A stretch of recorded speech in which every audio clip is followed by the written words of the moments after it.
bit as well, because I have quite a few videos and it'd be nice if you could all see them. Don't fall asleep. Don't fall asleep. Okay, let's go back. Great. So I was asked to talk about 3 cases of interesting anterior segment pathology, and I thought, well, let's just condense it all into 3 cases of corneal edema, which I thought were interesting. So I'm sure you all know that corneal transparency is important for us to be able to see.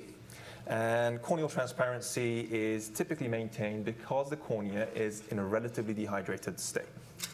There's a number of processes that come together to achieve this. There's endothelial and epithelial integrity. And if one of these delicate processes are not working, then you get extracellular fluid that leads to corneal transparency being lost. And those are some endothelial cells you see there. Let's talk about this a little bit more. There are 5 primary factors that play a role in corneal transparency: stromal swelling pressure, the barrier function of the epithelium and endothelium. I've highlighted the endothelial pump, which is very important, tear evaporation, and intraocular pressure. And corneal edema is a common end-stage sign of a variety of processes, and they could be acute or chronic. And the video down here very nicely shows you the normal corneal endothelial cells on specular microscopy, as opposed to someone who's got Fuchs dystrophy with very pronounced guttata. So the causes of corneal edema can be varied. I'm not going to go through all that, but I'll share with you some interesting corneal edema cases in a moment. So these are some common ones that you may be seeing on a day-to-day basis. The top video shows you someone with Fuchs dystrophy with that kind of guttata appearance and some corneal edema, quite common. This is a patient that has a corneal foreign body that's led to some inflammatory changes and some corneal edema as well. The video there shows you someone with a transplant where the cornea is not so transparent, quite swollen, possibly rejection. And the video here is one of those rare cases where a dense cataract operation has led to corneal decompensation, at least in the short term. This is not what you want to be seeing day 1 post-op or week 1 post-op. So let's move on and show you some what I thought were interesting cases of corneal edema. So the first person is a 73-year-old male who's referred by the optometrist with a 1-day history of acute blurry vision.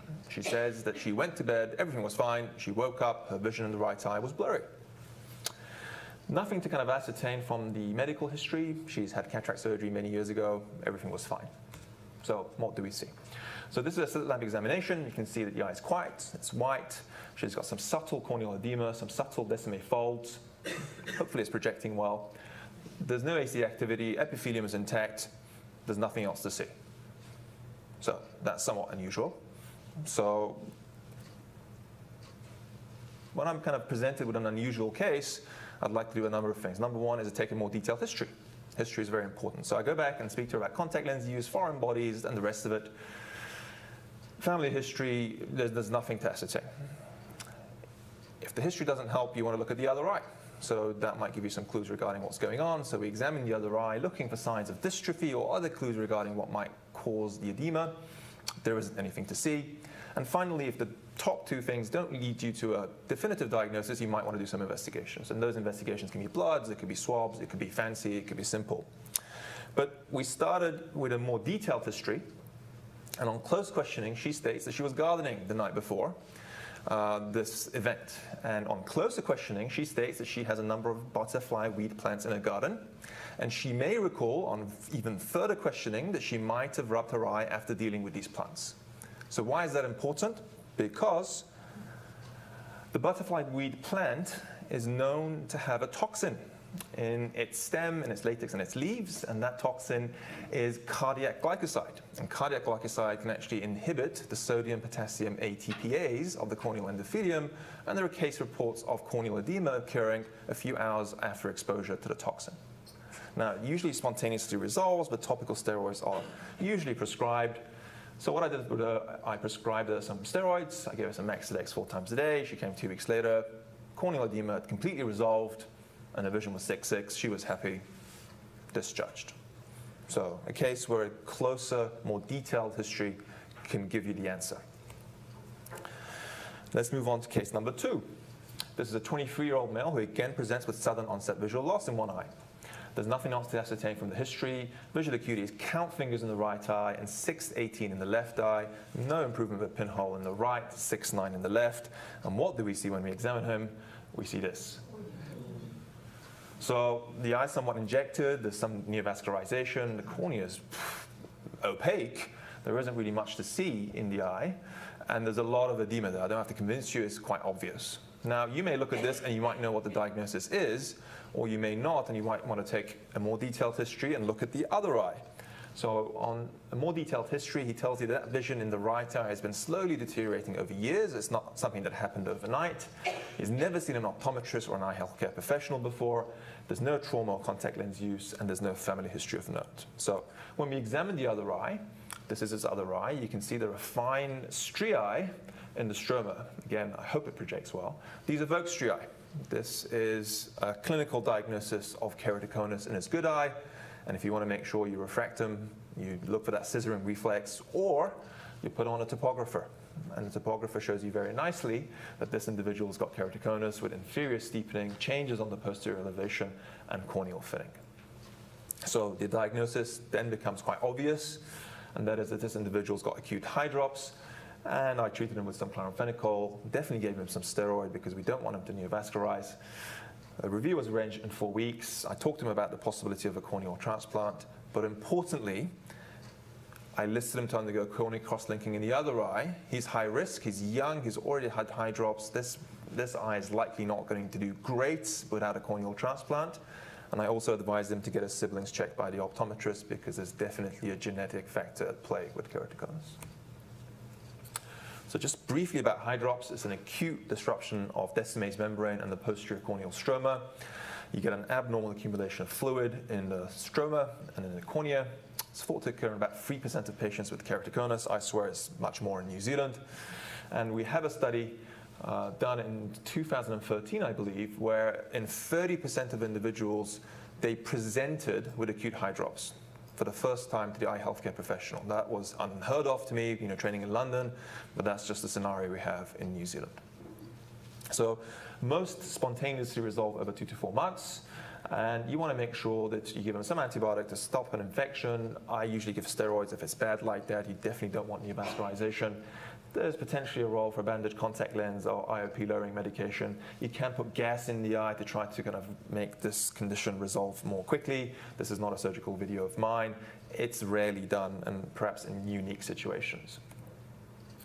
Just want to show you some complications of hydrops. Scarring is almost ubiquitous in everyone. It can be kind of mild to kind of severe. You definitely don't want to see a picture like this where there's blood vessels growing everywhere, because that increases your risk of rejection even with a corneal transplant down the line. You can try to achieve a partial thickness corneal transplant like a DALC in this individual with a previous hydrops, where you can clearly see the outline of a previous large Descemet membrane tear. But ideally you'd want to avoid the hydrops by cross-linking, and if you do get hydrops, you want to avoid the complications like neovascularization. Do I have much more time? Okay. So let's go to case 3. So this is an 84-year-old male who's referred by his optometrist for cataract surgery. He says that his vision's kind of deteriorated over the past 3 months. Extremely fit guy, has no medication, nothing going on. And he comes to clinic, is seen by one of the registrars in the cataract clinic with a vision of 648, who also notes that he has corneal edema and thinks it may be HSV related, and starts him on some topical acyclovir and some topical Maxidex. He comes in a week later to see me. His vision is worse, 660 now. There's no really any other symptoms to talk about. And the swab that was done by his previous ophthalmologist has come back as negative for the virus. This is his clinical appearance. The corneal edema is now more extensive. If you compare it to the notes, there's a lot of edema centrally and paracentrally. There's no obvious inflammation. There's the odd AC cell. Pressure's normal, and the rest of the examination is normal. So my working diagnosis was still of a herpetic viral keratouveitis. Remember that it was only on topical antiviral and topical steroids, so I changed it to oral, gave him some valacyclovir, and increased his Maxidex use to hourly to see if we can actually improve things. To come back 10 days later, he was even worse. So his cornea is now almost completely edematous. His vision, I believe, was 6/120, if not count fingers. The AC is more difficult to view now. So, there I am scratching my head again. So we go through the detailed history again. It doesn't reveal anything meaningful. I examine his other eye, do a careful gonio, nothing really to see. I do a specular microscopy of his good eye just to make sure there's no subclinical Fuchs dystrophy and guttata. It's normal. I request some bloods just to make sure it's not immunocompromised. We're not dealing with some weird viral infection. They come back as normal. And in the end, I scheduled him for an AC tap, which is where you just basically take a little bit of aqueous humor from the anterior chamber to try to find the viral particle if there is one to be found.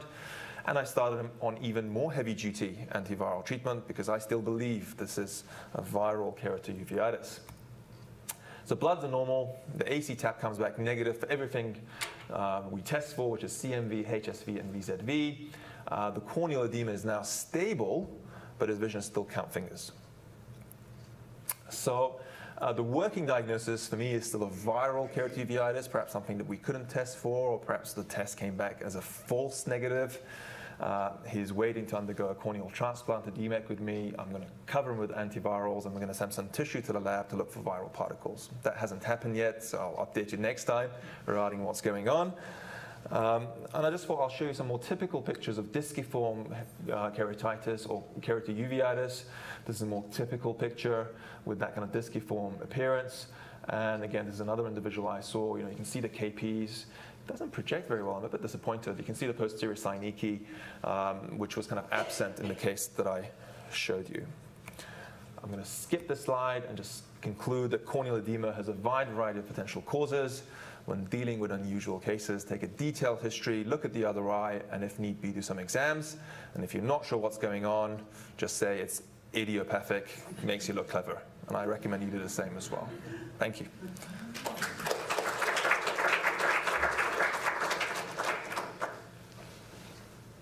Thank you, Mo. If I could ask all of the speakers, please, to come to the front of the room, and if you take the microphone with you and use that. Unfortunately, we don't have a handheld microphone in this room.